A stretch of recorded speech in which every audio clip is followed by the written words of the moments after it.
வணக்கம். நீங்கள் இணைந்திருப்பது உதயன் டிஜிட்டல் வலையொலியின் பிரதான செய்திகளுடன். செய்தி தொகுப்பு உதயன் டிஜிட்டல் செய்தி பிரிவு. செய்திகளுடன் இணைந்திருக்கும் நான் லிஷா தரணீஸ்வரன். செம்மணி சிந்துபாத்தி மனித புதைக்குழியின் அகழ்வு பணிகள் இன்று மதியத்துடன் தற்காலிகமாக நிறைவடைந்துள்ளன. இரண்டாம் கட்ட அகழ்வாய்வு பணிகளின் 14ஆம் நாளான நேற்றைய தினம் யாழ்ப்பாணம் நீதிவான் ஆனந்தராஜா முன்னிலையில் நடைபெற்றது. முதலாம் மற்றும் இரண்டாம் கட்டங்களை உள்ளடக்கி மொத்தமாக 23 நாட்கள் அகழ்வு பணிகள் நடைபெற்ற நிலையில் இதுவரை 63 மனித எலும்புக்கூடுகள் அடையாளம் காணப்பட்டு அவற்றில் 54 முழுமையாக அகழ்ந்தெடுக்கப்பட்டுள்ளமை குறிப்பிடத்தக்கது. யாழ்ப்பாணம் கையிட்டியில் சட்டவிரோதமாக அமைக்கப்பட்டுள்ள விகாரைக்கு எதிர்ப்பு தெரிவித்து பௌர்ணமி தினமான இன்றும் போராட்டம் முன்னெடுக்கப்பட்டது. இன்று காலை ஆரம்பிக்கப்பட்டுள்ள போராட்டம் மாலை 6 மணி வரை இடம்பெறும் என தமிழ் தேசிய மக்கள் முன்னணியினர் தெரிவித்ததற்கு அமைய விகாரை அகற்றப்பட்டு காணிகள் உரிமையாளர்களிடம் ஒப்படைக்கப்பட வேண்டும் என வலியுறுத்தும் நோக்கத்தோடு இப்போராட்டம் நடைபெற்றது. இதன்போது காணி உரிமையாளர்கள் தமிழ் தேசிய மக்கள் முன்னணியின் முன்னாள் நாடாளுமன்ற உறுப்பினர் கஜேந்திரன், சமத்துவ கட்சியின் முன்னாள் நாடாளுமன்ற உறுப்பினர் மு சந்திரகுமார், சட்டத்தரணி காண்டீபன், பிரதேச சபை உறுப்பினர்கள் ஆகியோர் கலந்து கொண்டனர். கீரிமலை பகுதியில் வெடிகுண்டு ஒன்று நேற்றைய தினம் மீட்கப்பட்டுள்ளது. கீரிமலை புது கொளனி பகுதியில் உள்ள தனியார் காணி ஒன்றில் குறித்த வெடிகுண்டு இருப்பது அவதானிக்கப்பட்டது. இந்த நிலையில் தெல்லிப்பள்ளி போலீசாருக்கு தகவல் வழங்கப்பட்டதை அடுத்து போலீஸ் விசேட அதிரடி படையினர் குறித்த வெடிகுண்டை பாதுகாப்பாக மீட்டு சென்றுள்ளனர். முல்லைத்தீவு புதுக்குடியிருப்பு மந்துவில் பகுதியில் விடுதலை புலிகளின் ஆயுதங்கள் இருப்பதாக சந்தேகிக்கப்படும் பதுங்கு குழி ஒன்று நீதிவானினால் பார்வையிடப்பட்டுள்ளது. விடுதலை புலிகளின் ஆயுதங்கள் மற்றும் தங்கம் உள்ளிட்ட பொருட்கள் இங்கு மறைத்து வைக்கப்பட்டிருக்கலாம் என்ற சந்தேகத்தின் போர்வையில் கிடைத்த முறைப்பாட்டுக்கு அமைய புதுக்குடியிருப்பு போலீசாரினால் நீதிமன்றத்திற்கு சமர்ப்பணங்கள் முன்வைக்கப்பட்டன. இதற்கு அமைய குறித்த பதுங்கு குழியை அகழ்வு செய்வதற்கு முன்பாக நீதிவான் நேற்று குறித்த இடத்திற்கு சென்று கள ஆய்வில் ஈடுபட்டார். நீதிவானின் ஆலோசனைக்கு அமைய அடுத்த கட்ட நடவடிக்கைகள் முன்னெடுக்கப்படும் என போலீசார் தெரிவித்தனர்.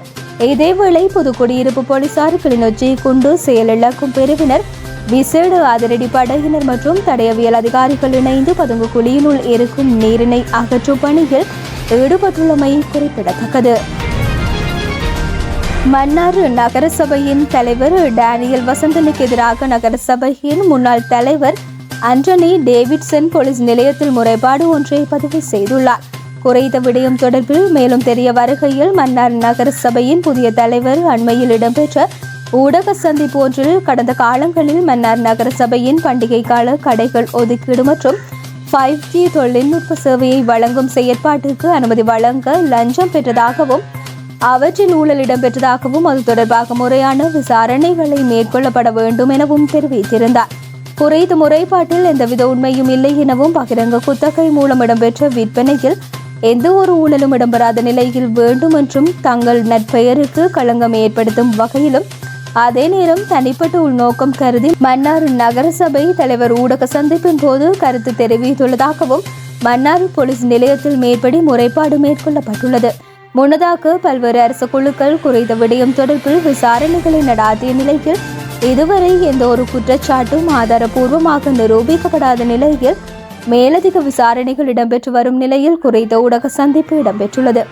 குறித்த மன்னார் நகரசபை புதிய தலைவருக்கும் தனக்கும் முன்னதாகவே தலைவர் தெரிவின் போது கருத்து வேறுபாடுகள் நிலவிய நிலையில் வேண்டுமென்று முன்னாள் நகரசபை தவிசாளர் தன் மீது இவ்வாறான குற்றச்சாட்டுக்களை காழ்ப்புணர்ச்சி காரணமாக முன்வைத்து வருகின்றமையின் அடிப்படையில் குறித்த முறைப்பாடு மேற்கொள்ளப்பட்டுள்ளதாக முறைப்பாட்டாளர் தெரிவித்துள்ளார்.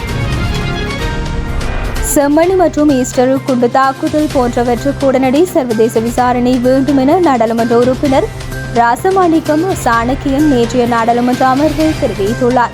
எனினும் சர்வதேச விசாரணைக்கு இலங்கை அரசியல் அமைப்பில் இடமில்லை என நீதி மற்றும் தேசிய ஒருமைப்பாடு அமைச்சர் கர்சன நாணயக்கார தெரிவித்திருந்தார். அவரது கருத்திற்கு பதிலடி கொடுக்கும் விதமாக சாணக்கியன் தெரிவித்த கருத்து பலரது கவனத்தையும் ஈர்த்துள்ளது. இது குறித்து அவர் தெரிவித்துள்ளதாவது: மாண்புமிகு நீதி அமைச்சர் அவர்களே, இலங்கையில் சட்டத்தின் கீழ் சர்வதேச விசாரணை நடைபெறக்கூடிய ஒரு அமைப்பை உருவாக்குவதற்கான வழிகள் உள்ளன. இதற்கான OMP சட்டம் நிறைவேற்றப்பட்டது. அதை நீங்கள் சென்று படித்து பாருங்கள். விஜயதாச ராஜபக்ச எதிர்க்கட்சியில் இருந்தபோது அவர் ஒரு மசோதாவை கொண்டு வந்தார். ஆனால் அது நிறைவேற்றப்படவில்லை. ஆனால் உச்ச நீதிமன்றத்திற்கு சென்றபோது ஒரு நீதிபதி நீக்கப்படும் போது வெளிநாட்டு விசாரணையாளர்கள் அல்லது வெளிநாட்டு நீதிபதிகள் நீதிபதி நீக்கப்படுவது சரியா இல்லையா என்பதை விசாரிப்பில் ஈடுபட வேண்டும் என்று மசோதா கூறியது. இது அரசியலமைப்பிற்கு விரோதமானது அல்ல என்றும் அவர்கள் தொடர்ந்து செயல்படலாம் என்றும் உச்ச நீதிமன்றம் தெளிவான அறிவுறுத்தல்களை வழங்கியுள்ளது. எனவே உங்கள் துறையில் இவ்வாறான சட்டம் பற்றிய உங்கள் அறிவு போதுமானதாக இருக்கா இல்லையா? ஒருவேளை நீங்கள் இந்த அவையில் இது போன்ற அறிக்கைகளை வெளியிடுவதற்கு முன்பு ஒரு சில ஜனாதிபதி மன்றங்களுடன் பேசி சில ஆலோசனைகளை பெற வேண்டும். சரியான தகவல் இல்லாமல் தெளிவில்லாமல் எனது தீர்மானத்தின் அடிப்படையில் நீங்கள் கேள்வி கேட்கின்றீர்கள். சர்வதேச பங்கேற்பை கொண்டிருக்க இலங்கையின் சட்ட கட்டமைப்புக்குள் போதுமான இடம் உள்ளது. எனவே உங்களுக்கு இவை பற்றி தெரியாவிட்டால் அதை சொல்லாதீர்கள். மேலும் நான் உங்கள் சுயாதீன வழக்கறிஞர்களுடன் என்னை குழப்பிக் கொள்ளவில்லை. நான் மனித உரிமை மீறல்களுக்கான சிறப்பு வழக்கறிஞர் அலுவலகத்தை பற்றி பேசுகின்றேன் என்றார். 2019 ஆண்டு ஏப்ரல் 21 இடம்பெற்ற உயிர்த்த ஞாயிறு தாக்குதல் தொடர்பில் பிள்ளையான் முன்கூட்டியே அறிந்திருந்தார் என்று பொதுமக்கள் பாதுகாப்பு அமைச்சர் ஆனந்த விஜயபால தெரிவித்துள்ளார். நாடாளுமன்றத்தில் அவர் மேலும் தெரிவிக்கையில், கிழக்கு மாகாண முன்னாள் முதலமைச்சர் சிவனேசதுரை சந்திரகாந்தன் என்று அழைக்கப்படும் பிள்ளையான் தடுப்பு காவலில் வைக்கப்பட்டு விசாரிக்கப்பட்டு வருகின்றார். ஜோசப் பரராயசிங்கத்தின் படுகொலை தொடர்பில் பிள்ளையான் மட்டக்களப்பு சிறைச்சாலையில் வைக்கப்பட்டிருந்தார். உயிர்த்த ஞாயிறு தாக்குதல் இடம்பெற்ற போதும் அவர் சிறையில் இருந்தார். ஆனால் மேற்படி தாக்குதல் குறித்து அவர் முன்கூட்டியே அறிந்திருந்தார் என்று விடயம் உறுதிப்படுத்தப்பட்டுள்ளது. ஏனைய விடயங்கள் தொடர்பில் தற்போது தகவல்களை வெளியிட முடியாது. அவை விசாரணைகளில் பாதிப்பை ஏற்படுத்தக்கூடும். இதேவேளை உயிர்த்த ஞாயிறு தாக்குதல் சம்பவம் தொடர்பில் தகவல்கள் அறிந்து அசாத் மௌலானாவை நாட்டுக்கு கொண்டு வருவதற்குரிய நடவடிக்கை முன்னெடுக்கப்பட்டு வருகின்றது.